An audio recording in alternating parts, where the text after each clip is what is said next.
मुझसे किसी ने पूछा, सबसे बड़ा सवाल कि क्या बेटियां शादी के बाद भी अपने माँ बाप की देखभाल वैसे ही कर सकती हैं जैसे वो शादी से पहले करती हैं, खासकर जब वो कमा रही हो, वो जॉब करती हो या बिजनेस करती हो।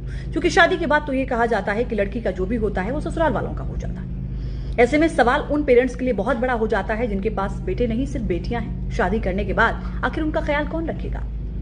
दूसरी ओर आपने सुना होगा 9 सितंबर 2005 को हिंदू उत्तराधिकारी संशोधन कानून लागू हुआ, जिसमें बेटियों को उतना ही हक दिया गया माँ बाप की प्रॉपर्टी में जितना बेटों को दिया जाता है। तो ये कानून बेटियों के पास वही हक और वही कर्तव्य देता है जो बेटों को होता है। अब सवाल यह है कि जब माँ बाप की प्रॉपर्टी में आपको बराबर का हक दिया जाता है कानून के तहत, तो माँ बाप की देखभाल के लिए आपको बराबर की जिम्मेदारी क्यों नहीं दी जा सकती, सबसे बड़ा सवाल है।